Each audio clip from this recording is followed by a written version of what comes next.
May God bless you. God bless you. Amen.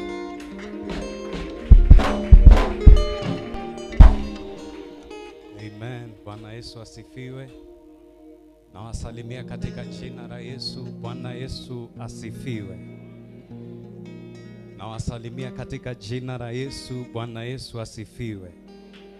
Praise be to God. Praise be to Yahweh. Praise be to Elohim. Aliyeziumba mbingu na nchi apewe sifa.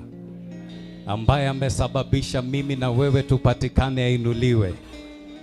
Si dakika moja tu chukua umwambie Bwana, ninakufahamu tu kwa hili na ninasema ni asante. Kama amekuwa mwema kwako, kama umemuona kwa sababu hii, kwa sababu nyingine, kama umeona uaminifu wake. Oh Father, we thank you. King of kings, we worship you. Spirit of the living God, take your place.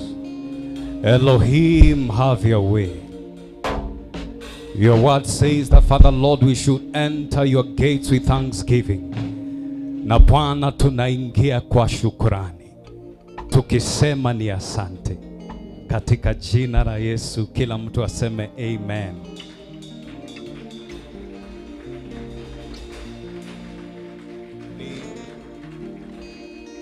Ni vizuri sana kuheshimu maandiko, na maandiko yanasema tunapoenda mbele zake tuenende kwa shukrani. Amen. Sinianze tu kwa kumheshimisha Mwenyezi Mungu ambaye ameifanya nipatikane na wewe upatikane. Kwa hivyo mimi nikiona na nikiwaona nyote naona muujiza, na ninasema ainuliwe Kristo, Mungu mwenye nguvu zote. Mimi kwangu ninajua sio kawaida. Mimi kwangu siichukulii hivi hivi. Kukuona ni Mungu. Praise be to God. Na vile vile ningependa nichukue nafasi hii nimheshimishe vile vile my father in the Lord, Apostle Dr. Anthony Ngaruya in absentia.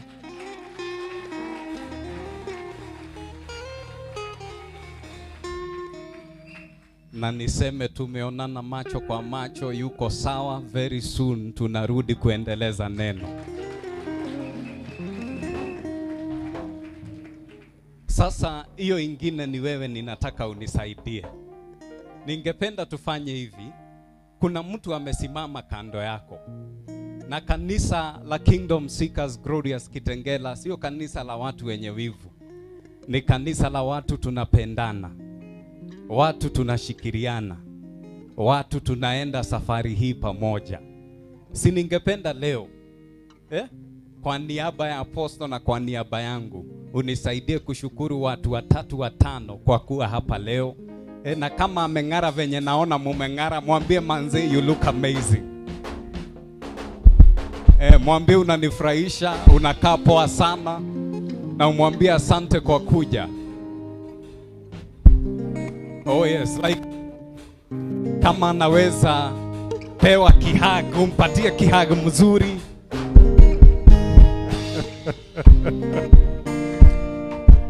Oh yes, namna hiyo. Na msisahau mtu ya kamera jameni. Duanga wanasahaulika sana. Amen, amen, amen. Vile vile kabla ya nisalimiane na nilete mgeni wangu, muniruhusu kama umekaa karibu na kiongozi umshukuru kwa kuendelea na kusimama. Kama umeketi karibu, kama umesimama karibu na kiongozi, take this moment and tell them thank you.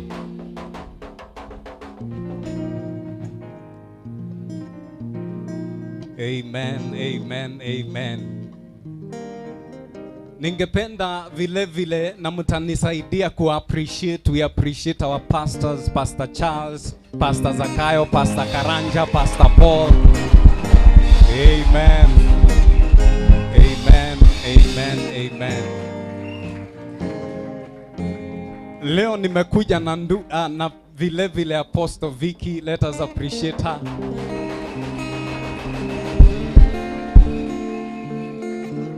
Na mtu mwingine nimeona Mungu nyinyi aliwatembelea kwa njia ya maana. Mko na chairman, mtu anasikika ni fire si fire.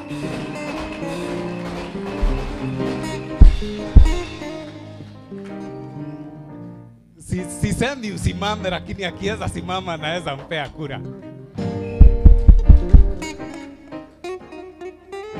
Na kwa sababu wanga ninatabiri, huo sio utabiri. Lakini ukiweza, naweza kupea kura. Si anafanya kazi mzuri? Amen. Tafadhali naomba uketi na watu wawili, waambie please have your seat, na karibu kwenye uwepo wa Mungu. Na ukiwa umeketi hivyo, unisaidie ku appreciate the praise and worship team. Ukiwa umeketi hivyo, unisaidie ku appreciate watu wa vyombo. Unajua mimi ni Gen Z, mnaweza jichocha kidogo, tusikie.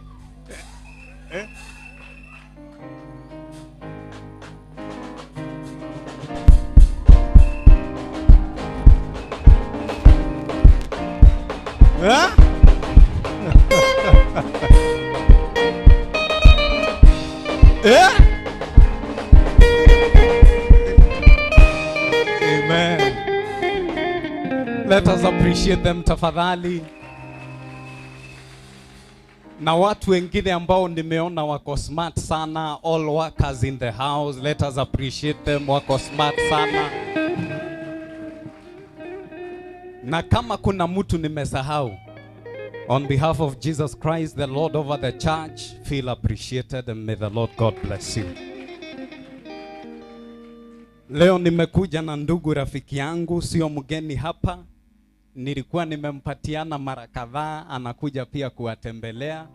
Tukisha soma neno atakuja kutusalimia. Amen. Hivi leo niseme ya kwamba nimekuja na ujumbe, na ujumbe huu ni wako. Sasa shida yangu, mimi ni last born, lazima mnipe attention. Tunaelewana? Nasema hivi leo nimekuja na ujumbe, na ujumbe huu ni wako. Na leo wacheni niseme nimeangalia maisha, na kuna jambo ambalo nimegundua. Na hili ndilo jambo ambalo pamoja ningependa tuliangalie pamoja. Because nimeangalia maisha ambayo tunaishi, watu ambao wanatoboa, the people who succeed, sio watu ambao pengine wamesoma sana, sio watu ambao pengine wako na ujuzi sana. Tunaweza tukasema mambo haya ni ya muhimu, lakini nimeangalia maisha nikaona unaweza kuwa na kila kitu, lakini bila jambo hili moja ambalo tutalizungumzia leo, maisha yanaweza yakawa magumu. I have seen educated men suffer. Nimeona watu wamesoma bado wanataabika. Nimeona watu wenye bidii wanakosa chakula. Watu wenye bidii. Nimeona watu ambao hawalali, lakini bado maisha yamekuwa magumu. Sijui kama nyinyi mumeona kama mimi. And so maandiko yanasema that the race is not to the swift. Ya kwamba maisha haya kuna mambo ambayo pengine tunategemea ndio siri ya kuweza kushinda katika maisha. Lakini bado nimeangalia, nikaona kuna watu ambao wanaweza kuwa na kila kitu, lakini bado maisha yanakuwa magumu. I have seen professors bila kazi. Sijui kama tunaelewana. Nimeona mtu anatafuta fedha mamilioni, anaweka kwa biashara, lakini bado inakwama. Nimeona watu wenye sijui bidii tutaita aje, lakini mtu usiku na mchana tuseme ukweli, yeye ako na bidii. Watu ambao asubuhi na mapema ameamka, anaenda kung'ang'ana kutafuta, lakini bado hazipatikani. Wakati nilikuwa ninajiuliza pengine shida inaweza ikawa wapi, nimekuja nikaona unaweza kuwa na kila kitu, lakini kuna kitu zaidi ya uwezo wako kama mwanadamu. Hadi hapo tuko sawa? That there is something which is greater than what you might have. So there is something that is greater than the level of education that I have. There is something that is greater than wisdom. There is something that is greater than my understanding.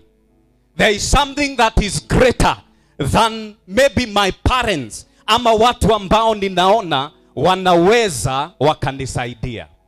Leo ninataka tunene na ujumbe wangu ninaupatia kichwa God my helper. Mungu msaidizi wangu. Praise be to God. Si kama uko hapo useme amen. Jambo la pili ambalo nimegundua ni ya kwamba tunaweza tukapatikana wakati wa maombi, lakini tuseme ukweli, kuna maombi ambayo hayajibiwi. That it is possible to pray and for you to pray amiss. Tunaelewana? So tunaweza omba, lakini maombi yetu yakose kujibiwa. Lakini nikiangalia maandiko, there is a type of prayer, hakuna mtu amewahi omba hili ombi ambaye hakusaidiwa na Mungu. And that is the cry of Abba Father, help me. Praise be to God. Ninaweka tu msingi because sitaki mtu apotee, because ninahisi kabisa kuna watu Mungu anataka kusaidia, lakini kuna uwezekano kuna mambo umejaribu, tukiweza kusimamisha, you have done everything that should be done. Kama ni pesa umetafuta, kama ni bidii wewe umeweka bidii, kama ni masomo pengine uko na makaratasi, lakini ukiangalia maisha yako bado kuna mapengo based on where you are supposed to be and where you are today. Nimewakaribisha kwenye kusaidiwa na Mungu.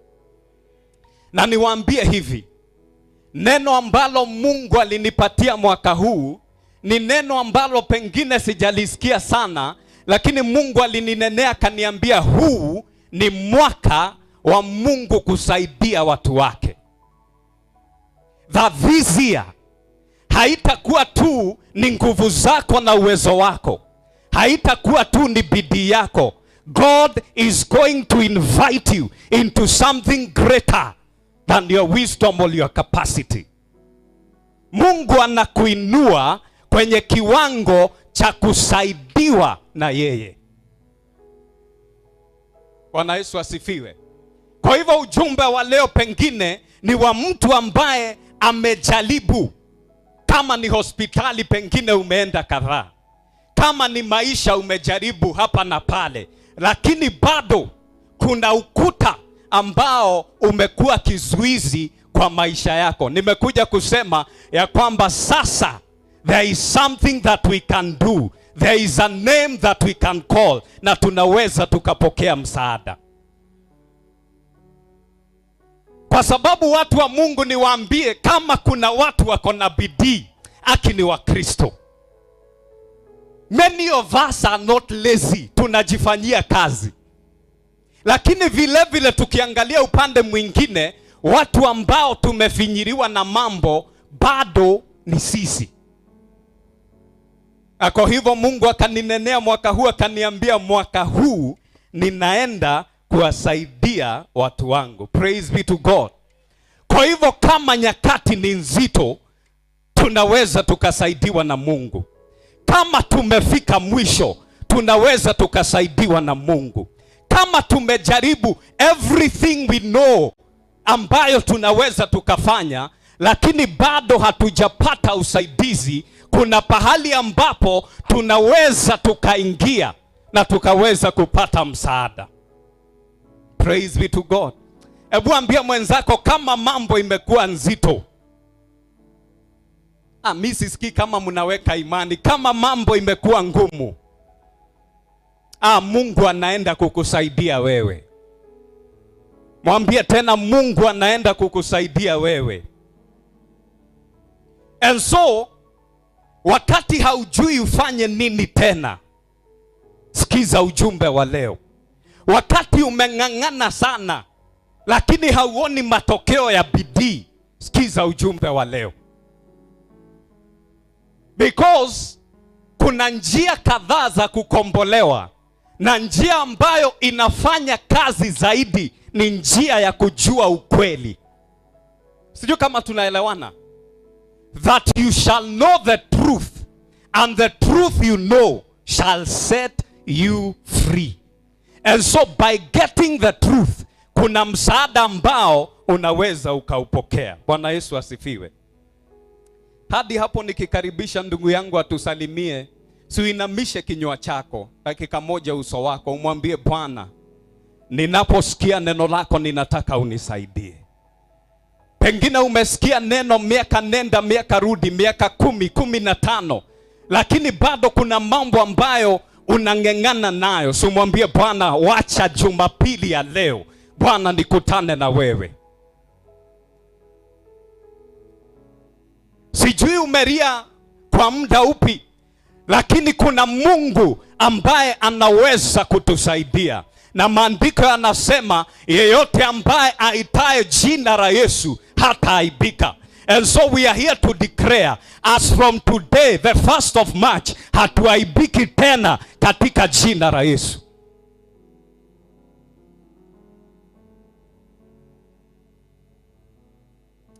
Kama ni kujaribu, watu wa Mungu tumejaribu. Kama ni kung'ang'ana, tumeng'ang'ana. Kama ni bidii, tumeweka bidii. Lakini miaka nenda miaka rudi, ninajiuliza kwa nini bado hatutoboi? Until nikapewa ujumbe kutoka sasa, Mungu anasema naanza kuwasaidia watu wangu. Praise be to God.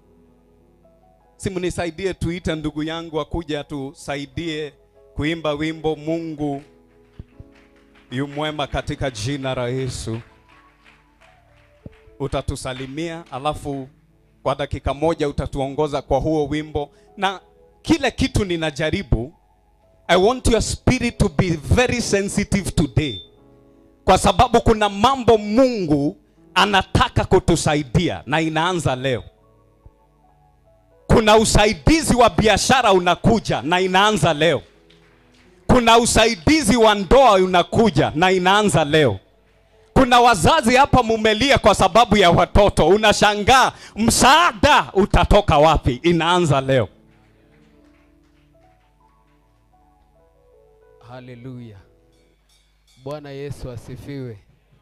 Sigeukie jirani mwambie neighbor, wakati umesaidiwa na Mungu, hautahitaji kuambia watu umesaidiwa, kwa sababu itaonekana. Haleluya. Situmpigie Bwana makofi mazuri.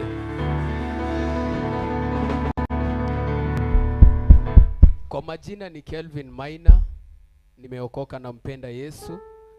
Mimi sio mgeni mahali hapa. Vile Pastor Mike amesema, amekuwa akinipeana nikuje nisalimiane hapa. Na nimekuwa kwa crusade, nimekuwa hapa kwa kesha. Na wakati aliniambia kwamba siku ya leo atakuja mahali hapa, nikamwambia ilikuwa na mipango, lakini Kitengera tutaenda. Bwana Yesu asifiwe.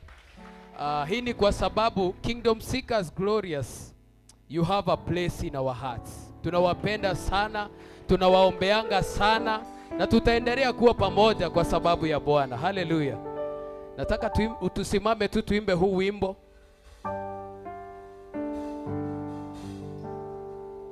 We mwega, we mwega Yesu, we mwega Jesu, we mwega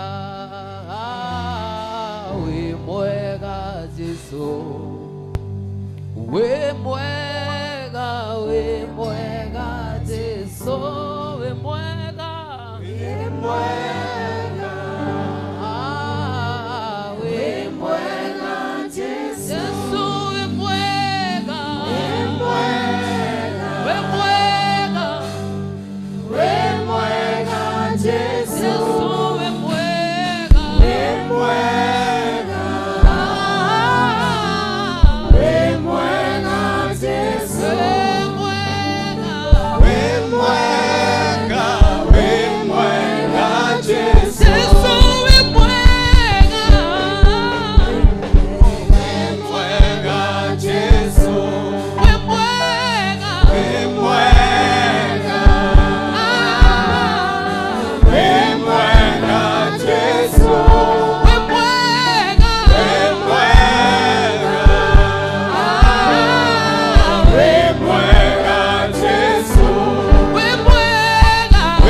Tuanze na Psalms 121. Psalms 121. Utakaa tu na microphone mtumishi. Oh, yu mwema Yesu, yu mwema Yesu,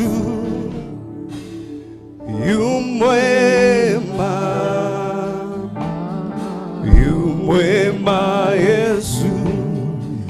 Oh, yu mwema Yesu. I lift up my eyes to the mountains. Where does my help come from? My help comes from the Lord, the maker of heaven and earth. He will not let your foot to sleep. He who watches over you will not slumber. Indeed, he who watches over Israel will neither slumber nor sleep. The Lord watches over you. The Lord is your shade at your right hand. The sun will not harm you by day, nor the moon by night. The Lord will keep you from all harm. He will watch over your life. The Lord will watch over you, over your coming and your going, both now and forevermore. Blessed be the word. Tuketi sasa tuanze kupanda maandiko. Hallelujah. Utatuwekea tu hiyo tupepee pamoja. Ninahisi kabisa watu wa Mungu, kuna pahali hatutafika kama hatutasaidiwa na Mungu. Maandiko katika Yohana 10:10 yanatujulisha kazi ya shetani. Na sisi tunaifahamu ya kwamba kazi ya shetani alikuja kuiba. Kama hata faulu kuiba, ataua. na kama hataweza kuua ataharibu. Praise be to God. Na niwaambie, the same way you are a candidate of the blessings of God is the same way you are a candidate of the schemes of the devil. So haiwezi kuwa ati wewe shetani hawindani na wewe unless wewe uko upande wake. Kwa hivyo kila siku sisi tunawindwa na shetani ili atuibie ama aue ama aharibu. Praise be to God. Kwa hivyo kila siku ukiamka ni vizuri unafahamu ya kwamba shetani yuko kazini. Lakini tukisoma maandiko, nimekuja kujua kuna kitu katika maandiko ambacho pengine hatujakizungumzia sana, na nimekuja kujua ni kitu cha maana sana katika maisha. Na nimeangalia kila mtu katika maandiko, every man ambaye aliweza kushinda katika maisha, na nimeona signature ya mtu ambaye alisaidiwa na Mungu. So tukianza Abrahamu, ambaye Mungu akizungumza na yeye katika Genesis chapter 12, alikuwa anaitwa Abram, lakini Mungu akamuita, akamwambia enenda hadi taifa ambalo nitakuonyesha. Alafu akaanza kumwambia na mimi nitakubariki. Praise be to God. Wakati Yesu alianza kuwatafuta wale ambao tunawaita wanafunzi, alipofika pahali walikuwa, aliwaambia kwamba munifuate na mimi nitawafanya, that follow me and I will make you the fishers of man. And so there are things we don't become, there are things that we are made to become. Kuna mambo sisi by ourselves hatuwezi tukawa, kuna mambo ambayo tunasaidiwa ili tuwe.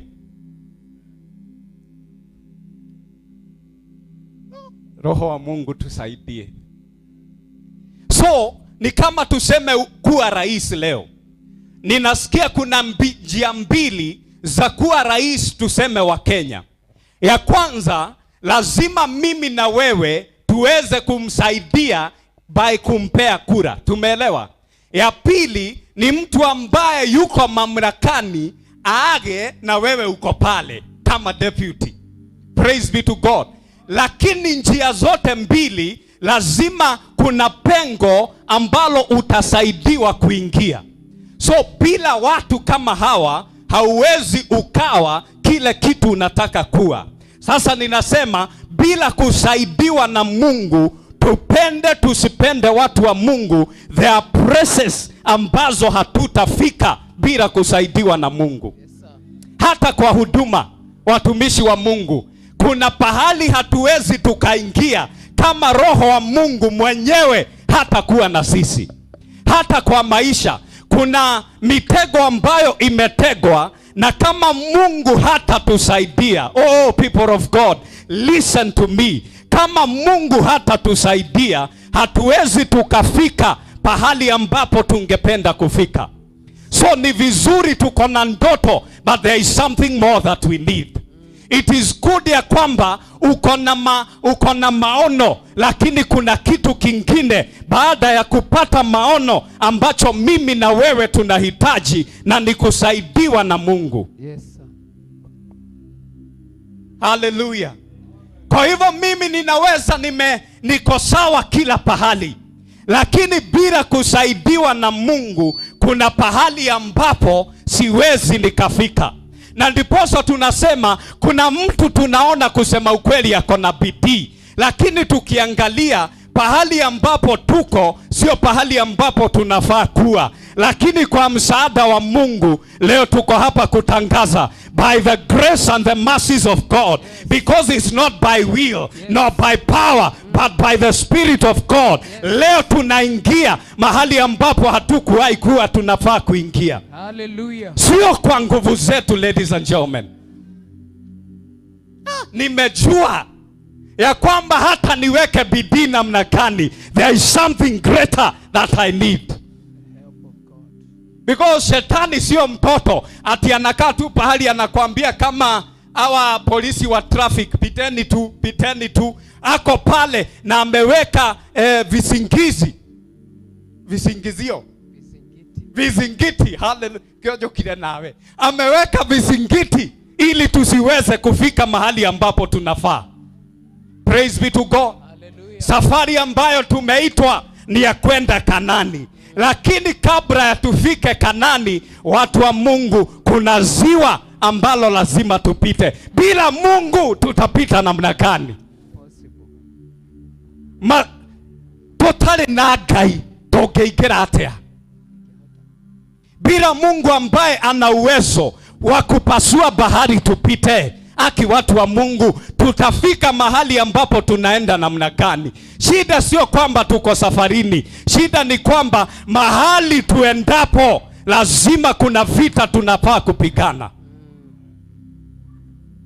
And so without the help of God, there are places we will never enter. Nimekuja kujua kwamba naweza kuwa mchungaji mzuri, naweza nikawa mwimbaji mzuri, lakini bila Mungu kuwekelea kibali, nitabaki na sauti yangu.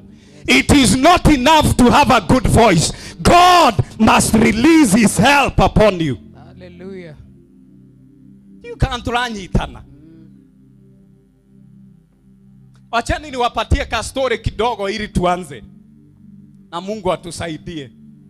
Jana kulikuwa kumenyesha sana, na kwa sababu kulikuwa kumenyesha sana, nilikuwa na wageni na ikabidi niwasindikize.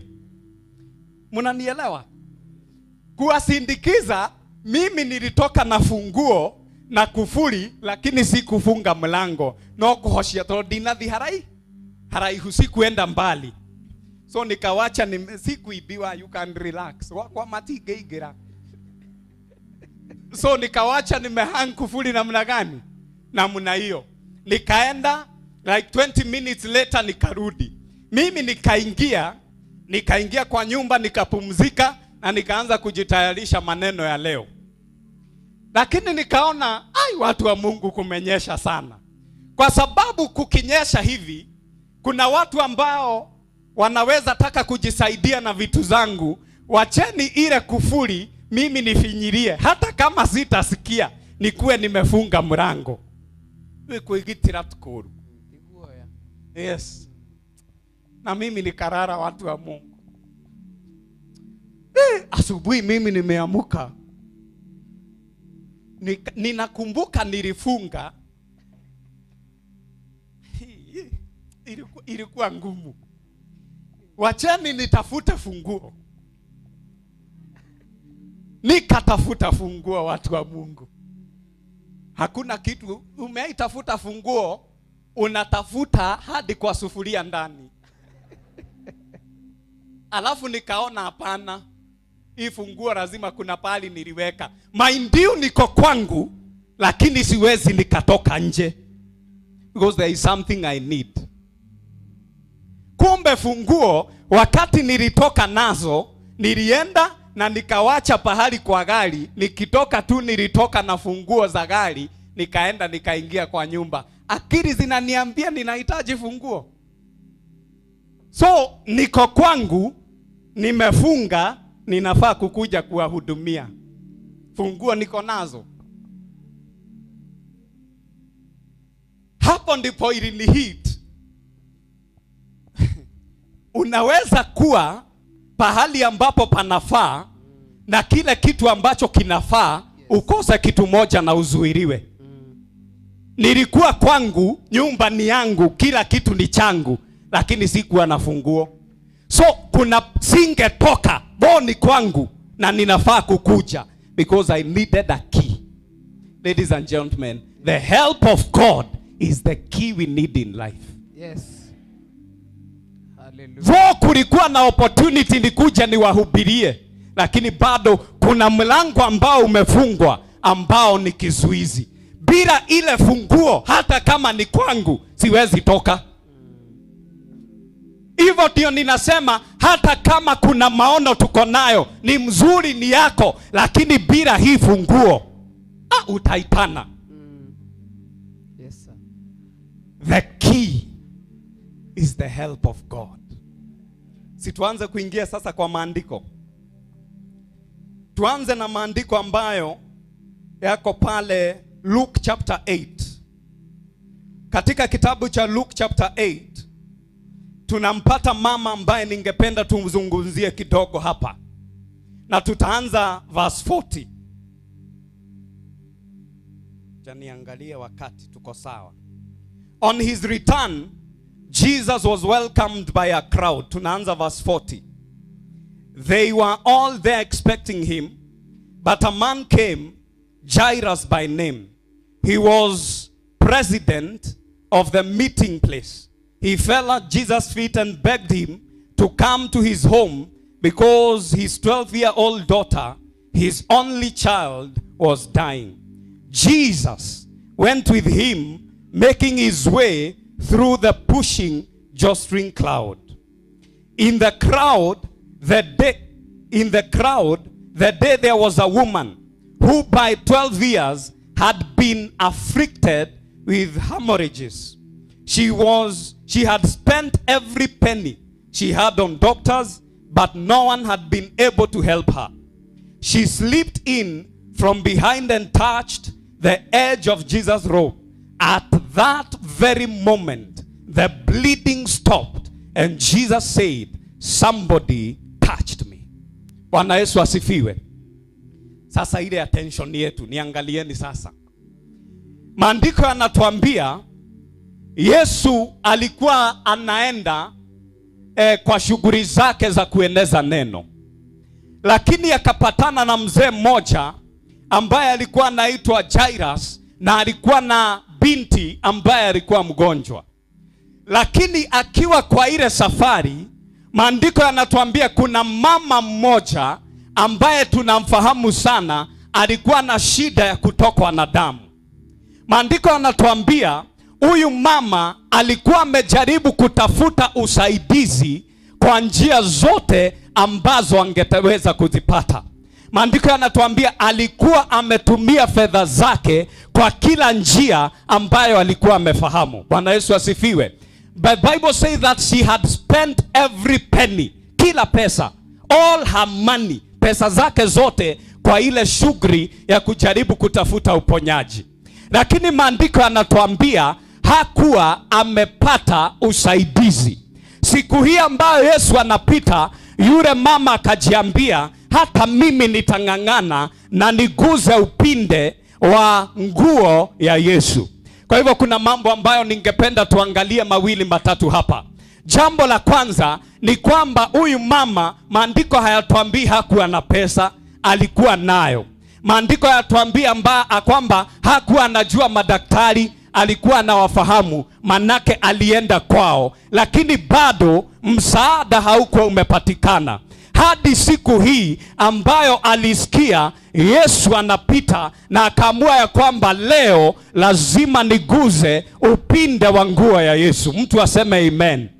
And so mimi ninaelewa ninaweza kuwa na kila kitu ambacho kinaweza tatua shida yangu, lakini sometimes kuna shida ambazo haziondoki because of the solutions of man.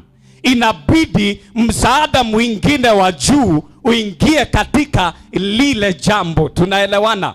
And so this woman, baada ya miaka hii yote ya kutokwa na damu, wakati alisikia Yesu anapita, hapo ndipo msaada wake uliweza kupatikana. And so my first point, you can have everything you need ili kujisaidia, lakini bado msaada ukose kupatikana.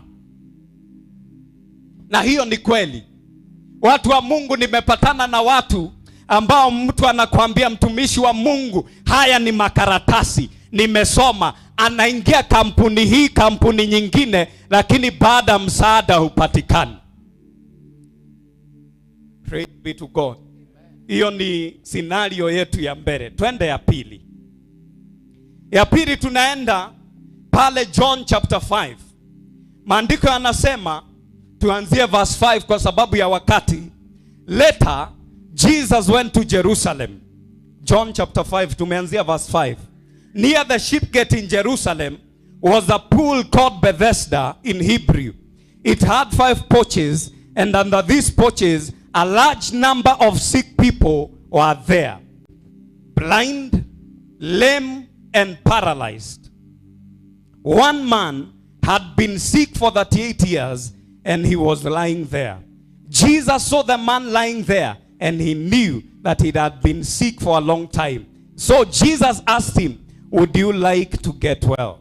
The sick man answered, sir, I do not have anyone to put me into the pool when the water is stirred. While I'm trying to get in, somebody else gets in there. Praise be to God. Wacheni tufikishe hapo. Example ya pili ambayo ningependa kuwapatia watu wa Mungu, na leo ninataka wewe ujiweke pako ili tuitishe msaada. Kuna mzee ambaye alikuwa in this pool, katika hiki kisima ambacho kinaitwa cha Bethesda. Maandiko yanatuambia alikuwa amekaa pale kwa miaka 38. Hivyo ni kusema, jambo la kwanza, alikuwa amekaa pale kutoka ama kabla hata ya Yesu kuzaliwa. Yesu alikufa akiwa na miaka ngapi? Yes, 33. So this man, maandiko yametuambia amekaa pale for 38 years. Miaka 38. Alianza kukaa pale kama Maria na Yusufu hawajaanza dating. Bado na ile shida yake, bado akiwa ni mlemavu. Praise be to God. Lakini kuna mambo mawili matatu ningependa uone.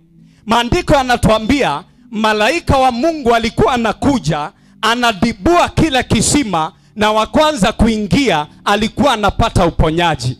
Lakini huyu mzee, maandiko yanatuambia hakuwa na mtu wa kumsaidia aingie akiwa wa kwanza kwa kile kisima wakati kimeweza kudimbuliwa.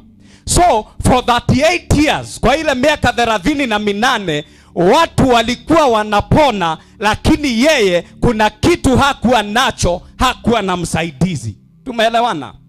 So alikaa sana anangoja usaidizi kwa sababu tu hakuwa na mtu wa kuweza kumuingiza kwenye kile kisima.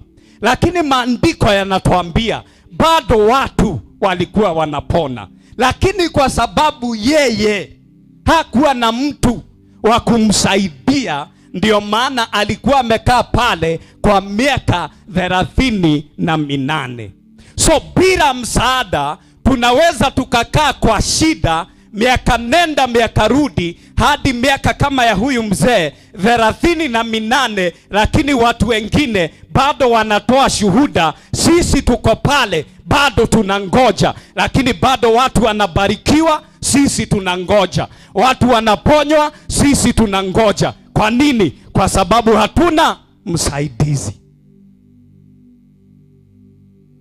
So sijui ni nani hapa umengoja miaka kama ya huyu mzee, miaka 38. Kila asubuhi unainua sauti, unaambia Mungu, Bwana nikumbuke. I want to come and to tell you today in the mighty name of Jesus ya kwamba siku yako ya kusaidiwa imefika. Manake maandiko yanatuambia Yesu alimwangalia akaona amekuwa kwa ile hali kwa miaka mingi. Sijui nani hapa amekuwa kwa hiyo hali kwa miaka mingi, lakini kuna Mungu ambaye anaweza kutusaidia. Somebody say amen. Amen.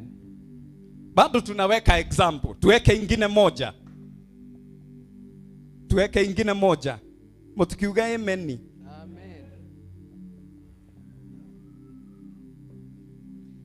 Hiyo ingine ambayo ningependa tuweke, acha tuweke hii ya Lazaro. Maandiko yanatuambia Yesu alikuwa na rafiki. Hiyo ni John chapter 11. Na rafiki yake alikuwa anaitwa Lazaro. Lakini huyu rafiki yake, maandiko yanatuambia akaaga dunia. Na baada ya kuaga, Yesu akachelewa kwenda ili kumfufua Lazaro. Lakini alikuwa ameitwa na the sisters ama ndugu watoka nitoke wa Lazaro. Akaambiwa rafiki yako ni mgonjwa, tunaomba uje ili umuombe. Lakini Yesu akachelewa kwa sababu bado alikuwa kwenye harakati za kwenda akisaidia watu wengine. anaenda akihubiri, lakini kuna mtu mmoja ambaye ni mgonjwa na anamngoja. Praise be to God. Maandiko yanatuambia mwishowe Lazaro akaaga, na wale akina Mary ambao ni ndugu wa Lazaro wanamwendea Yesu wakati amefika, wanamwambia Yesu, kama ulifika kwa wakati, ndugu yetu Lazaro hangekuwa amekufa. Lakini Yesu akasema, pahali ambapo mimi ninafika ndipo msaada unafika wakati huo. Praise be to God. And so haijalishi nini, kama Lazaro kinaweza kuwa pengine kimepitwa na wakati. Jesus said, I am the resurrection and the life. So pahali anasema lazima muishi, hapo ndio mambo inaanza kuwa. Amen. Hallelujah. Praise be to God. Hallelujah. And so kuna mtu ambaye anaona amepitwa na wakati. Kuna mtu anaona pengine mambo yake ni kama ya Lazaro, pengine yameaga. Lakini I'm here to tell you that wakati Yesu anafika, hapo ndipo safari inaanza. Hallelujah. Pahali msaada wa Yesu unatufikia, hapo ndipo msaada wetu unaanza. Unajua kitu ambacho kinaniumiza moyo, niwaambie kama mchungaji, ni wakati ambapo unapatana na mtu genuine, mtu mkweli, na aki ameng'ang'ana usiku na mchana, lakini bado mambo imekataa. Umekutana na mtu kama huyo? Mumekutana na mtu kama huyo? Yes, sir. Kama ni kupenda Mungu, aki anapenda Mungu. Kama ni kumtumikia Mungu, kusema ukweli, anamtumikia Mungu. Lakini bado kuna kizuizi tu ambacho kinazuia huyu mtu afike mahali ambapo anaweza kufika. Nilipokuwa hapa kwa ile Restoration Conference, mnakumbuka Restoration Conference last year, niliwaletea ujumbe wa akina Peter wakati walikuwa wanatega samaki. Yesu anawaendea, anawaambia ya kwamba kujeni hapa na ninataka muangushe nyavu zenu pale. Naye akina Peter wanamwambia Yesu, tumekuwa huko kwenye ziwa tunajaribu kutega samaki usiku kucha, lakini bado hatukushika chochote. That is the situation for many of us. Yes. Ya kwamba usiku na mchana tuko pahali ambapo panafaa, lakini bado tunaenda mikono tupu. We are doing the right thing in the right way, but without the results that we need.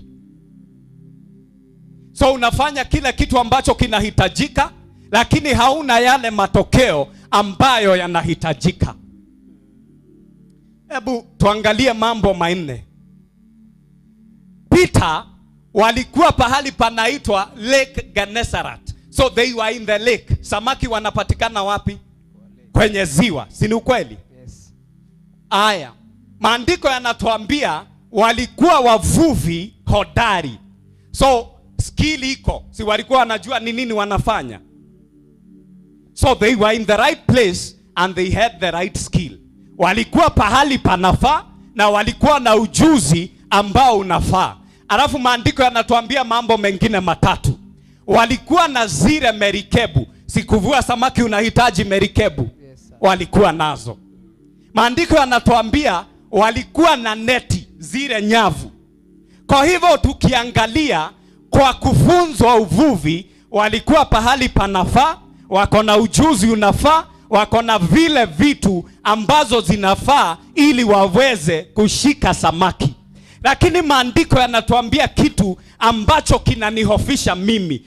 Usiku wote walikuwa wamejaribu kushika samaki, lakini walikuwa wameangulia patupu. Mwalimu usione arutire wira. Hallelujah. So, ebu nisikizeni. Because hii ndio shida yetu. Watu wanakuja wanakuambia ukisoma umesaidika. Wengine wanakuja wanakuambia ukiweka hii biashara umeomoka. Wengine wanakuja wakikwambia ukipita hii njia aki wewe umesaidika. Lakini kuna watu ambao wamefanya kila kitu kama huyu Peter, lakini bado hawajasaidika. Until Yesu anakuja, anawaambia shusheni nyavu zenu pale, akawaonyesha ni pale. Maandiko yanatuambia zile nyavu zao zilishika samaki hadi zikaanza kukatika. Wakaweza kuweka kwenye zile merikebu zao hadi wakaanza kuita wasaidizi, watu wa kuwasaidia. Swali ni hili, nini kilibadilika? Swali ni nini kilibadilika? Ni kwa lile ziwa Yesu hakukuja akasema ati tokeni hapa endeni kwa ingine. Hapana, ni pale pale tu walikuwa. Yesu hakuja akawafunza tena. Yesu hakuja akawapatia merikebu ingine, hakuja akawapatia nyavu zingine. Alikuja tu akatumia kile kitu walikuwa nacho. Lakini kuna kitu ambayo ilifika, msaada wa Yesu. The only missing key. Yes.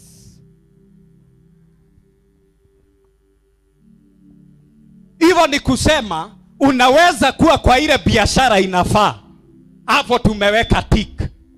Unaweza kuwa ile town inafaa, haibidi ati uhame Kitengela. No, you are in the right place. Uko mahali ambapo panafaa.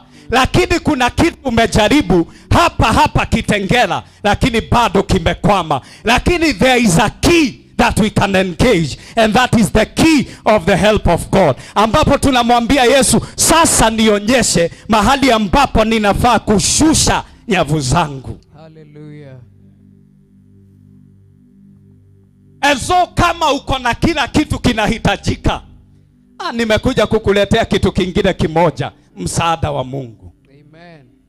Kama unajua, kama ni wazazi wengine wamelea watoto venye inafaa, lakini kuna pahali inafika wanaanza kukusubua. Lakini wewe ukiangalia, wewe you played your part the way you knew how. Umefanya kila kitu ambacho unafaa kufanya, lakini bado msaada haujafika. So wakati umefanya kila kitu ambacho unajua jinsi ya kufanya, kuna jambo lingine ambalo sasa unafaa kufanya. What does the help of God mean? Msaada wa Mungu unamaanisha nini? Jambo la kwanza, the empowerment of God. Empowerment, Mungu anakupatia kile kitu ambacho unafaa. Kama ni wisdom unapatiwa. So Mungu anatusaidia by empowering us to have what it takes for us to succeed in the things that we need. So kama amekuita kama mtumishi, anakupatia yale mambo ambayo unahitaji. Praise be to God. And so msaada wa Mungu kufika inamaanisha ya kwamba hautakuwa kwenye ziwa na uende nyumbani mikono mitupu, lakini nyavu zako zitashika hadi uitie marafiki. It is possible. Yes, sir. Unaweza ukafanya kazi fulani, na tumeona si Wahindi wanaitana hadi na familia, na wote hakuna mtu ati anafirisika kwa sababu ameita mwingine. So Mungu anakubariki kwa njia ambayo ni ya mapana, yani ni kuu, hadi unaanza kuambia ndugu yako, unaanza kuambia dada yako, kujeni, nimejua pahali ambapo Mungu anataka kutubariki. Praise be to God. Kuna mtu anaitwa Isaka. Ninawaonyesha tu, kuna pahali bidii haiwezi ikatufikisha. Kuna pahali kile kitu unajua hakiwezi kukufikisha. You need the help of God. Maandiko yanatuambia Isaka alipanda wakati wa kiangazi. Yes, lakini maandiko yanatuambia bado hata huo wakati wa kiangazi alivuna mara 100. What change? It was still in the dry season. Yes. But because the hand of God was upon him, the help of God had arrived. Amen.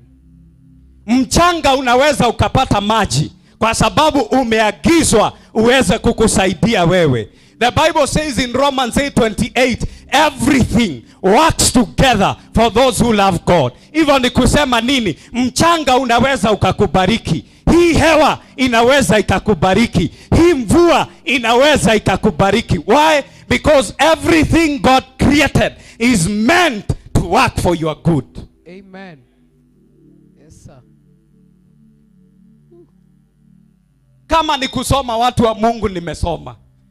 Lakini kuna wakati unakaa nyumbani na makaratasi until the help of God arrives.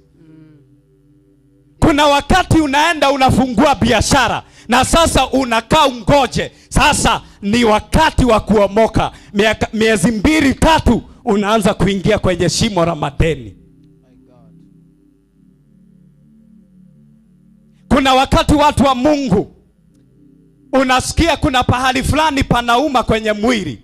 Kama yule mama unaanza kuingia hospitali hadi hospitali, lakini bado kuna msaada ambao haufiki. You can do everything pertaining to your health, lakini bado there is a key that must be engaged. Sisemi watu wasiende hospitalini, lakini ukiingia kwa daktari, unaingia kwanza ukitangaza msaada wa Mungu kwako. Yes, sir. Mnajua kwa nini watu wanaenda kwa waganga? Mnajua? Mradora, mtu hawezi sema juu hiyo tutafika.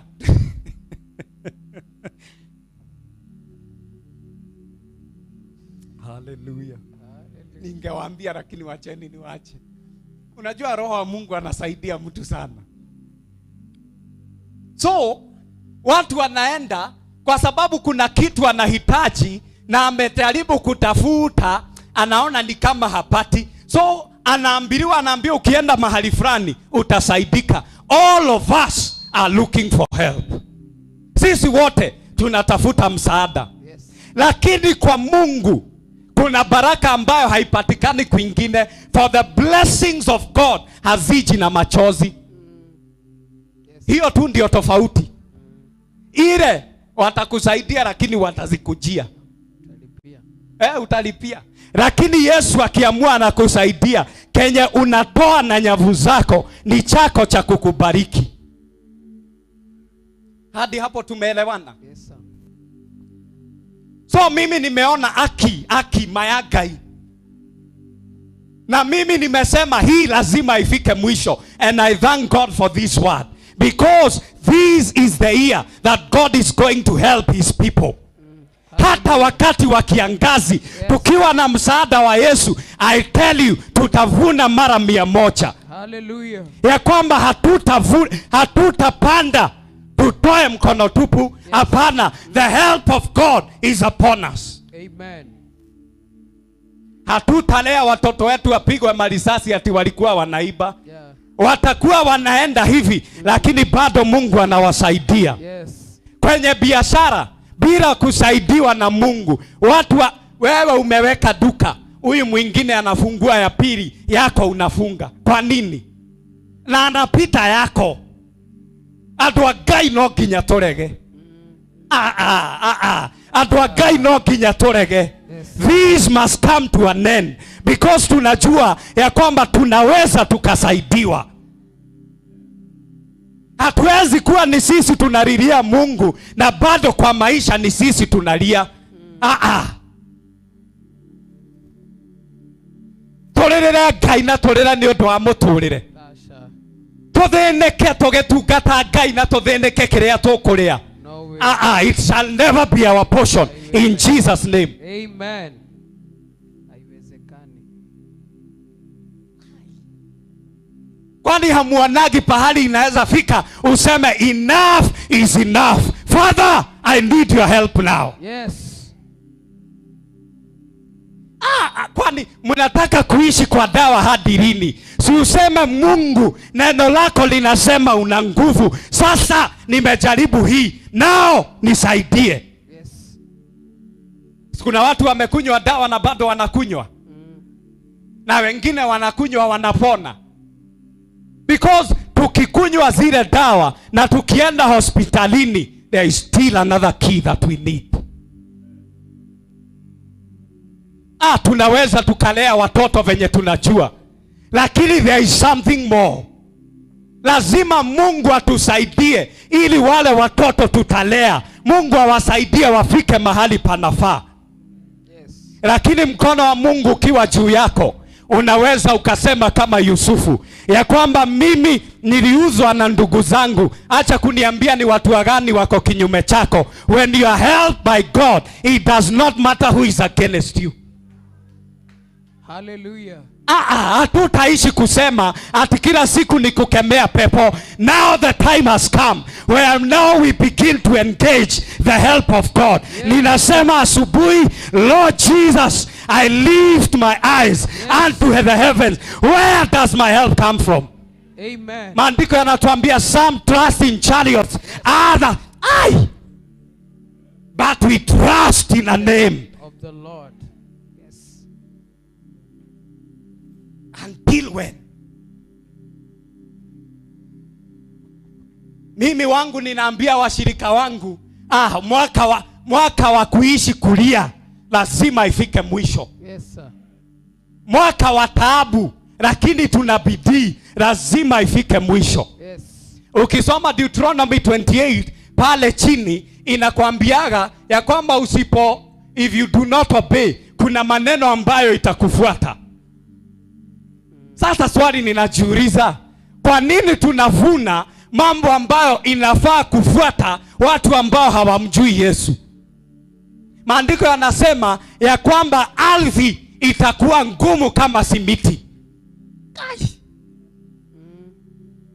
Ate theno noyo eno unapanda haki ya uvuni with the right seed. That's how I know. Some of you mumetoa tithe lakini bado. Mimi ninataka mtu leo akasirike, aseme kama the blind Bartimaeus, thou son of David, have mercy on me.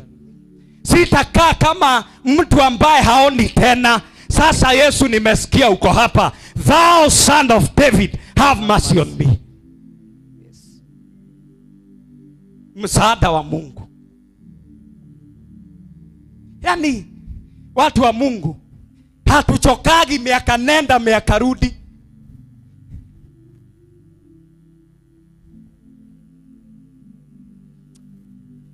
Ni watu wangapi hapa tuko na deni? Kama uko na deni usiogope. Deni yoyote ya Fuliza, Mshwari. Naona tu watu watatu. Amwezi sema ati sote. I'm declaring to the people of God, over the year 2026 tutaanza kusaidiwa na Mungu. Pesa zetu zitatusaidia. Hatutaanza ati mifuko yetu imetoboka na tunajua Yesu. No way. Yani tuthokomire na pesa itiratuteithia. How? Mnajua ni watu wangapi kanisani hatulali kwa sababu hatujui kwenye rent itatoka? Mnajua ni watu wangapi hatutoi sadaka, lakini unataka kutoa lakini kuna kitu imeshika mfuko, hakuna kitu inakaaga.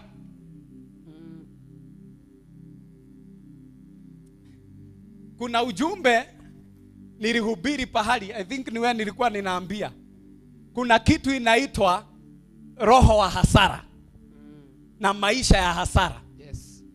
Hiyo inamaanishaga shetani ana make sure ukishika 10,000 hapa ako na shimo ya 10,000 upande huu. So unashika 10,000 hapa, mtoto anagonjeka, 10,000 inaenda.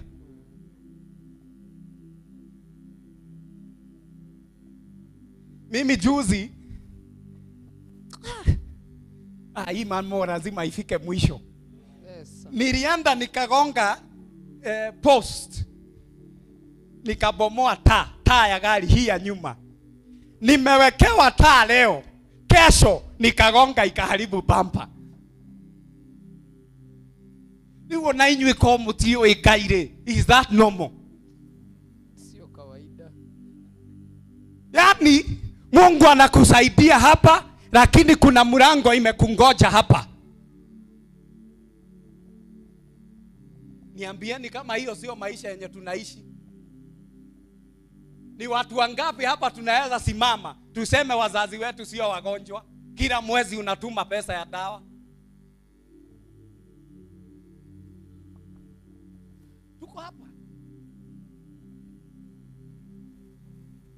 Na ndio ninasema kuna pahali tunafika watu wa Mungu ambapo sasa tunasema Yesu mwana wa Daudi tuhurumie. Yes. Mimi naonaga mtu ameng'ang'ana na university miaka 7, alafu nampata 10 years later bila kazi. Mtu anakuambia mimi ni daktari, anakufungulia certificate hivi. Na saa hiyo mzazi aliuza plot mtoto asome. So plot ikapotea na mtoto akapotea. Nyinyi hamuoni muda wa kusema enough is enough imefika? Enough is enough. Na kama haujafika hapo, kwa nini ungoje ufike hapo? Maandiko yanatuambia watoto wa Israeli kwa sababu ya kusaidiwa na Mungu, nguo zao, viatu zao hazikuisha hadi wakafika Kana. So msaada yenye tunataka pia si ati ya nguo mpya kila siku, but what we have inaweza kosa kuisha.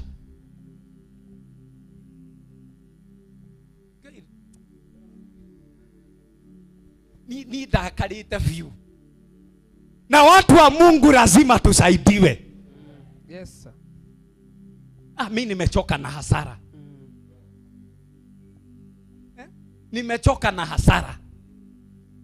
Ati leo ukianzia kitu, uanzie tu kitu tu hivi, shetani anaamua wewe na wewe utaniona.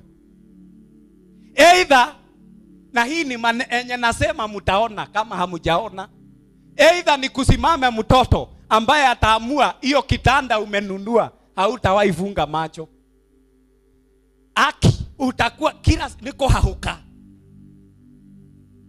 Like a certain mzee karibu twende tupigwe na yeye kwake. Ameniita kijana amezumbua. Sasa twende maombi. Kufika kijana amebomoa dirisha zote za nyumba, sasa kwa kung'oa mlango. After 2 mzee amejenga nyumba, amemaliza. Sasa wanaenda kumove in. Dirisha zote chini. Sasa nyinyi hamuoni hapo sio werevu? Hapo sio nguvu. There is something more that we need. Na ndio maana mimi ninashukuru akineno la hii mwaka. And I want to promise you, some of you here, kabla ya mwaka huu kuisha, you will have testimonies ambayo utasema sio masomo, sio bidii, hii ni kusaidiwa na Mungu. Amen. And today we want to bring, leo tunataka turudishe some things back to order. Kama ni biashara lazima zianze kutusaidia. Yes. Sijui kama mnanielewa. Because ndio uitane thou son of David. Lazima ukuwe umefika pahali enye unasema siwezi endelea hivi tena. Mnajua Hezekia kwa maandiko. Hezekia ujumbe ulikuja akaambiwa unakufa wewe. Put your house in order. Na ndio maana hainistui nani hapa ametangaziwa kifo. Your sickness does not scare me. Hezekia anaambiwa ya kwamba unaweka your house in order, unakufa. Lakini na yeye kuna kitu alikuwa anajua. Maandiko yanatuambia akamlilia Mungu. Na akaongezewa miaka 15.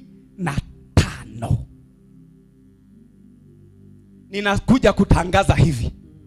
Miaka 15 times 2 ni nini ili tupate double portion?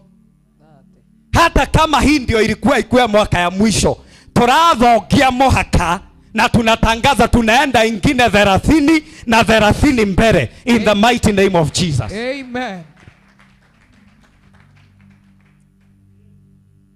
Jana kuna nyesha. Aki watu wa Mungu munielewe. Because mimi ninataka msaidike. Jana kuna nyesha. Hii sio ya funguo. Hapo unajua sikuambia nilisaidiwa aje. Aki na muachage kuzima simu. Mimi napigia maneiba kila mtu, kumbe ni Sunday, wote wamezima. Ilibidi nitoe mtu mbali ili akuja nimpatilie funguo kwa dirisha, akafungue gari anifungulie. Mutikahoragie thimu. Tumaha. Mvua. Kuna mvua sana. So jana nilikuwa nimeenda side za Limuru na kumenyesha. Ninataka muone two things in this story. Nikiwa nimeteremuka kwa ile mteremuko ya pahali kunaitwa Kabuku, mimi ninaona kikitu kinawacha hivi siren. Najua hii siren ni mataa ya ambulance. Mimi kitu ikaniambia washa hazard. Out of nowhere washa hazard. Mnajua tulipitana hivi na sekunde na hii lori ya kuzima moto, because aliona hazard akasonga. But something, you shall hear a voice saying, this is the way. Washa hazard. Hallelujah. Inakaa kitu kidogo kwako. Muone sio kitu kidogo. A few meters, si nimepita hii. A few meters, nikaenda nikapata watu wamezunguka. Watu wengi na kunanyesha. Nikapata kuna mtu wa nduthi, ni kama walisumbuana na mtu mwingine kwa barabara. So zilikuwa ni kama nduthi mbili na kila nduthi ilikuwa imebeba mtu.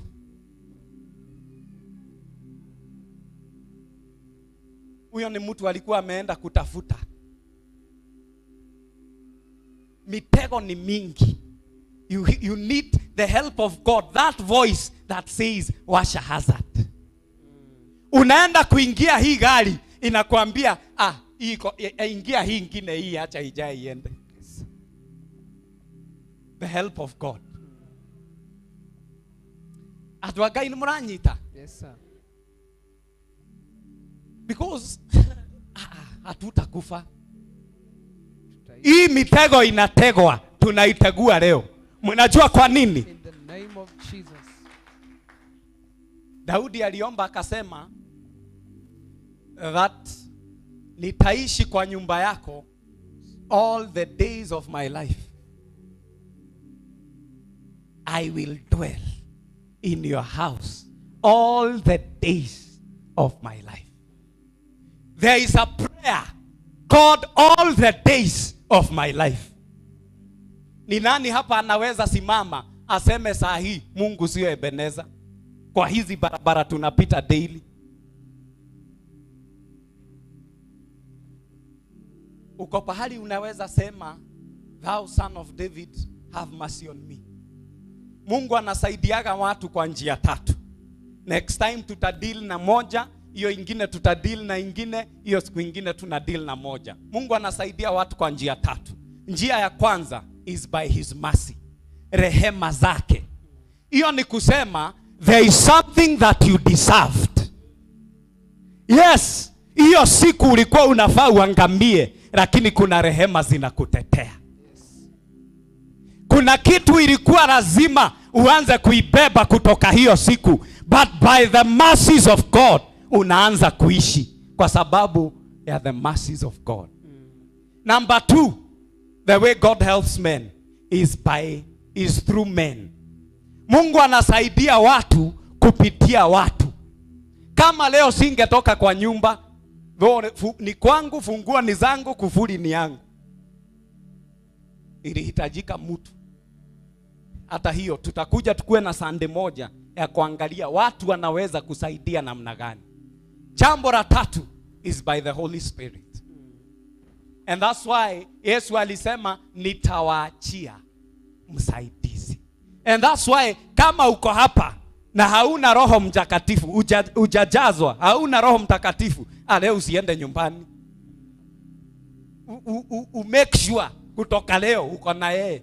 Na kama ujui kama uko na yeye, kutoka leo, labor until you find him. 3 ways. By his mercy. Na wachani niwaambie, ni rehema za Mungu zinatutetea. Kupitia watu, na kupitia Roho Mtakatifu. Joseph ndio atoke gerezani, alihitaji mtu aende ambie mfalme kuna mtu gerezani. You need men. Yes. Lakini bado watu wanaweza kuweka kwa moto. Shadrach, Meshach na Abednego waliwekwa kwa moto na watu. Danieli ndio ajipate kwa hiyo shimo ya simba, ni watu. Men can help you and men can destroy you. The hand of God needs to be upon you. Na the Holy Spirit, that voice enye inakwambia wachana na hii, enda na hii. Mimi aki hiyo tu sauti, weka hazard tu, akatoa hivi. The Holy Spirit. Mimi ninataka leo usikubali kuishi maisha kama mtu hajasaidiwa. Kama kuna ugonjwa, God is able. I tell you, I've seen him heal. Hata nyinyi mumeonea tu hapa, si ndio? Kwa nini uishi kuona ya wengine kama huyu mzee lakini bado yako ifiki? Simameni kwa miguu.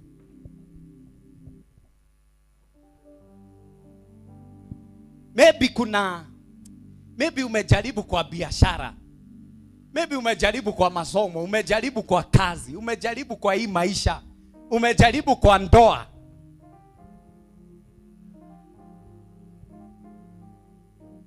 Leo ilikuwa tunafanya introduction because ninataka kutoka leo, never leave this prayer. God help me. Mungu nisaidie. Basi tupatie ile song ili tuingie kwa maombi. Mko tayari? But I want you to be angry on behalf of your parents. I want you to be angry on behalf of your children.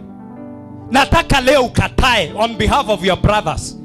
Kwa nini familia zetu zibaki atindikuo? Umaskini imekaa namna hii. Leo lazima minyororo ituache. The Holy Spirit is here. In Jesus' mighty name.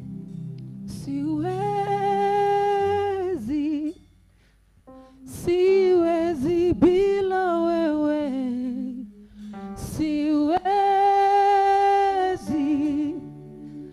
Siwezi bila wewe.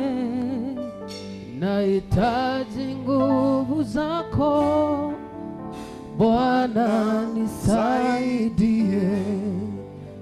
Nahitaji uwepo wako Bwana, nisaidie.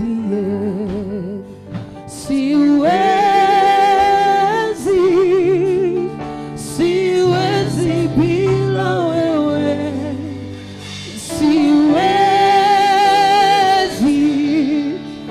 Siwezi bila wewe. Nahitaji nguvu zako Bwana, nisaidie. Nahitaji uwepo wako Bwana, nisaidie. Sianze kumwambia tu Bwana, mimi siwezi bila wewe.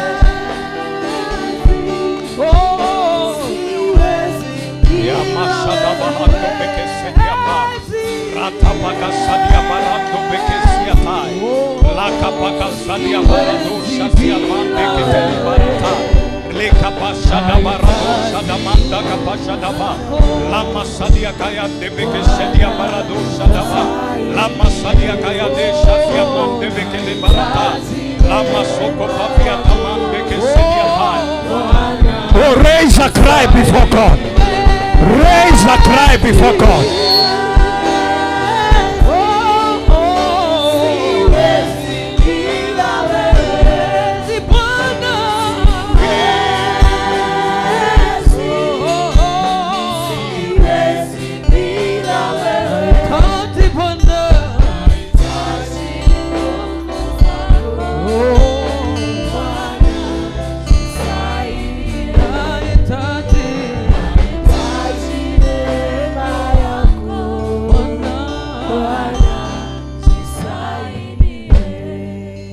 hata nyinyi mtatuliza vyombo kwa dakika kadhaa. All of us need the help of God. Tulizeni, wachilia tu. Ninataka kila mtu afungue sauti. Ambia tu Mungu, mimi sitaki kuishi namna hii. Fungua tu kinywa chako umwambie Bwana, this must come to an end. If you can pray in the spirit, this is your time. If you can kneel before his presence, it is a good time to kneel before him. Kama unaweza lala, lakini wacha leo iwe mwisho. Wacha leo iwe mwisho. Bwana, nahitaji unisaidie. Thou son of David. Thou son of David. Thou son of David. Kuna mtu ameng'ang'ana na dhambi fulani hapa, imekataa kukuachilia. Leo kataa. Waambie Bwana, katika jina la Yesu, kupitia Roho Mtakatifu, Roho wa Mungu nisaidie. Bwana nisaidie. Mimi sitoki hapa leo. Sitoki hapa leo. Father, if you do not go with me, ekapakasalia mande riba bashada bayande keliba yandae yekasua bakatelia ma yesokopevelia manda yekazia telebo shadia rimakovelia Yeshua emasia kayede barunda shataya. Don't wait for the music. This is your time. Kama yule mama, hata wewe unaweza sema, wacha hii fike mwisho. Yesu, nimeng'ang'ana, nimeng'ang'ana, nimeng'ang'ana. Leo nisaidie. Oh, son of David, have mercy on me. Have mercy on me. Have mercy on me. Zetapaya tagadaba zetagataya. Yarapale de besita ya dosa bakanda. Mande de bosi pragataya da bahande. Have mercy on me. Have mercy on me. Ripehende de besetaya. Yede mazete gete de bahanda. Ria papani. Ezita kande beheta. Ria posa dia kataya. Irepele bahazeketa. Hadi lini? Hadi lini? Hadi lini? Hadi lini? Hadi lini? Roho wa Mungu. Yesa dia paya. Rika kapajodelia mande. Esa dia paradosha kia paya. Lima sekelia barande. Esa kaida pa. Father Lord, by your power, arise, arise, arise, arise, arise. Arise, arise, arise. Alibakaya, irepesita katapaya, iremende pesita, iremende pesita. Arise, O God, may your enemies be scattered. Zika pakatala laba. Yesa dia bakashe dia paya. Rika pakasha dia paya. Tunakataa kukanyangwa na mapepo. Tunakataa kukanyangwa na magonjwa. Tunakataa kukaliwa na magonjwa. Tunakataa roho wa hasara. Tunakataa. Shareba katapakanda. Ria pasetekete. You're not waiting for something else. Jesus is here. Emasaka paya tele parante. Yesakaita bayando velia sahe. Rika pakazodia kahe. Ramakapo shedia tale. Rika taya desha tabakahe. Bwana kwa kazi yangu, inuka sasa. Bwana, in my ministry, inuka sasa. Bwana, kwa maisha yangu, inuka sasa. Inuka sasa. Zekataya, Zekataya. Arise, O God. Mante pasata. Ria katama hande po. Ria mahande pasata. Lama soko pevelia tae. Lipa kasode kelia tanda. Mande kosia telekovia tae. Rika to sadia kalede bo. Emastika talebo sadia tae. Rika taka zodia kaya. Rima pao fekia tai. Rika paka zodia. Naona kufunguliwa sasa. Naona kuna watu minyororo inaanguka. Yeka zodia kale. Mande kozia kadadaba. Rika tosha dia kale. Rima kofe keshida dataya. Riko paya. Rize tito peli akaya. Rio katamande, inaondoa kila mipaka in the mighty name of Jesus. Riparande de basaya, ereketekete, ria azianda bakaya, esatataba, resatataba, ria paredegetaya, ria paredegetaya. Hadi lini? Hadi lini? Uishi na mifuko ambayo imetoboka? Hadi lini? Uishi kwa biashara ambayo ikusaidii? Hadi lini? Ambia Mungu, achilia kibali, nisaidie kwa kibali. Help me by your favor. Help me by your favor. Help me by your grace. Help me by your mercy. Bwana, nitumie watu anisaidie. You who answers prayers, you who answers prayers, unto you all people will come. Siwezi bila wewe. Si useme Bwana. Oh yes. You who answer now we are somewhere. Now we are somewhere. Where does my help come from? My help comes from the Lord.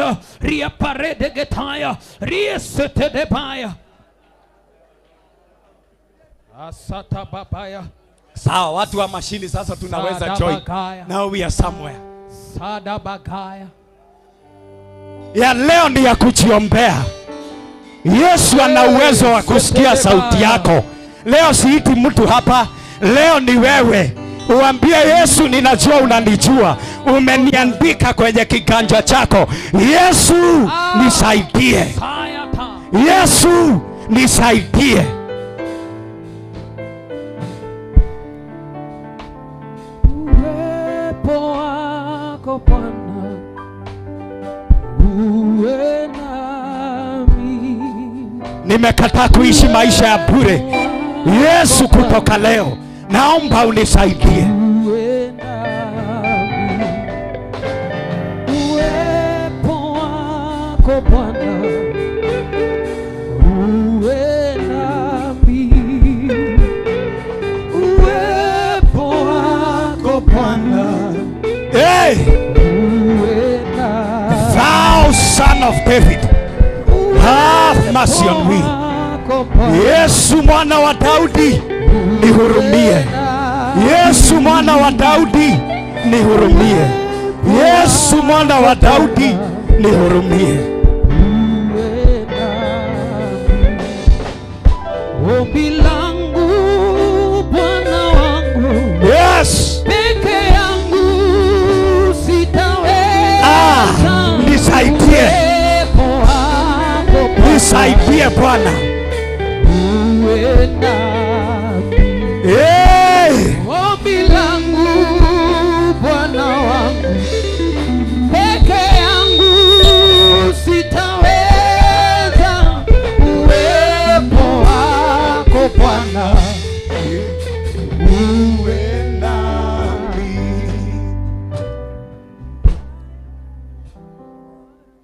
Kwa sababu ya wakati, pengine uko hapa. Kusema ukweli, wewe umejaribu. For those wenye wako under the anointing is okay, you can continue. Lakini kama wewe uko hapa na kusema ukweli umejaribu, umeng'ang'ana, kutoka leo ninataka uombe hilo ombi. Yesu mwana wa Daudi, nihurumie. As from today, pray that prayer. As from today. Ukiomba haya mambo mengine, unaanza na hiyo na unafunga na hiyo. Concerning your health, afya, ambia Yesu nisaidie. Concerning your finances, pesa zako, ambia Yesu nisaidie. Kama ni kazi, ambia Yesu mwana wa Daudi nisaidie. Concerning familia, Yesu nisaidie.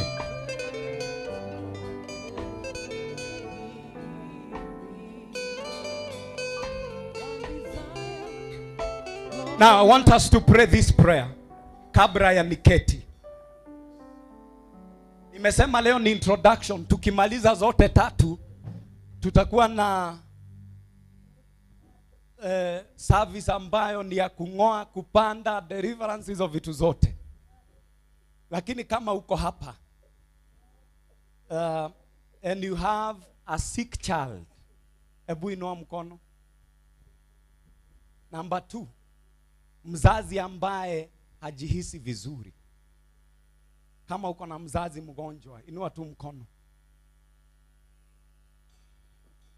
Wazazi ni baraka. And so because of these hands, I want us to agree.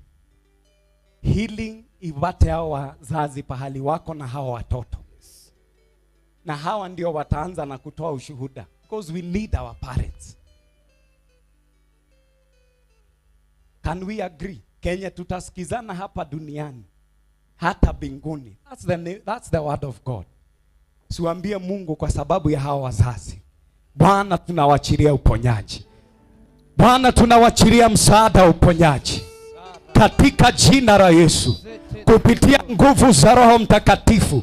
Kutoka hapa hadi mahali ambapo wako. Spirit of the living God. Tembea kama upepo. Tembea like a wind. Father, like a wind. And Bwana tembea hadi pahali hao wazazi wako. Hadi pahali hao watoto wako. Bwana wachilia uponyaji. Kutoka kichwani hadi miguuni. In Jesus mighty name we pray. Amen. Pengine kuna mtu hapa na haujihisi vizuri. Anywhere. Pengine umeambiwa wewe utaishi na dawa fulani. Nilienda kuhubiri Gekomba na I think hii testimony nimeitoa hapa tena, na mama mmoja akajitokeza akasema ameishi kwa virusi, na tukaomba, lakini leo she's negative. My God, my God.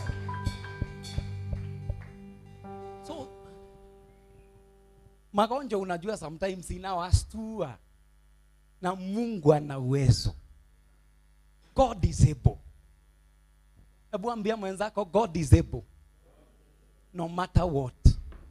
Haijalishi inaitwa aje. God is able. Kama uko hapa and you are unwell, kama hauwezi kuguza pahali uhisi vizuri, wekelea mkono kwa kichwa. Kama unaweza, kama ni mkono, kama ni mguu, kama kuna mama hapa na your left leg, mkono, mguu ya left imekuwa na shida sana, inauma kila wakati, uko hapa. Kama hauwezi wekelea hapo, ndivyo ninasema, wekelea mkono kwa kichwa.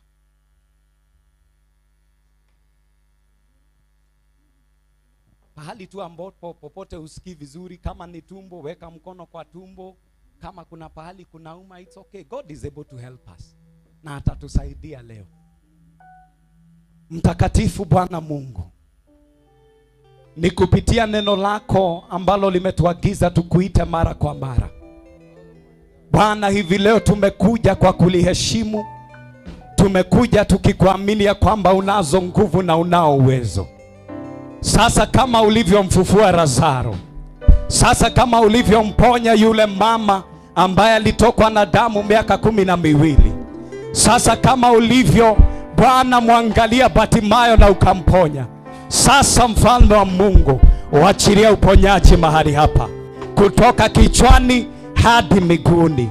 Na Bwana, I speak to every organ in the mighty name of Jesus by the power of the Holy Spirit, and I declare healing now, healing now, healing now, healing now, healing now, healing now, healing now, in the mighty name of Jesus. It is done in Jesus' name.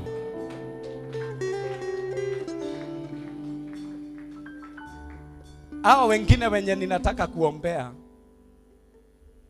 ni mtu amejaribu kwa biashara, haki umejaribu. Kwa kuna kitu fulani pia umeng'ang'ana imekwama. Inua mkono. mimi pangu nimeamua. Kama nyinyi hamtaki, lazima you will succeed. Lazima njia zenu na milango yenu ifunguke.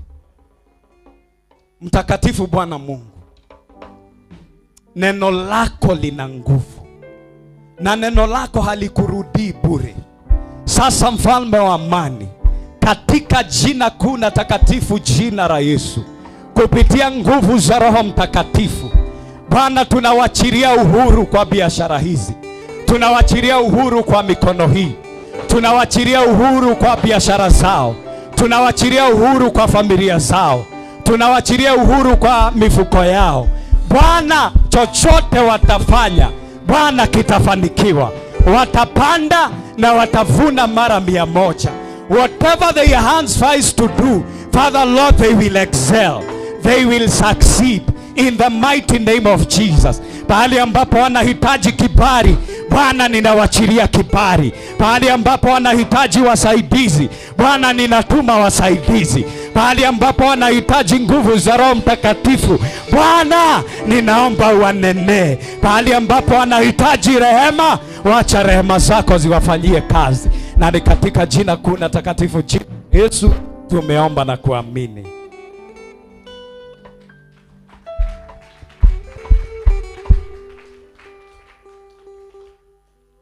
Watu wa mwisho ni ya kwamba lazima tubarikiwe. Ni Mungu, na tunajua Moses, Aaron au wote walikuwa wameagizwa kuachilia baraka. Alafu tutakuwa na wakati wa kushukuru kwa sifa, kwa sababu sifa tu 2, usipitishe 2. Nimepitisha wakati.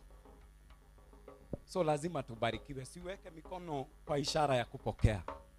Mfalme wa amani, hawa watu wako wanakuhitaji. Wanahitaji msaada wako. Wengine wamejaribu na wameremewa. Wengine wamekuita kwa miaka na miaka. Wengine wamemwaga machozi mbele zako. Wengine, mfalme wa amani,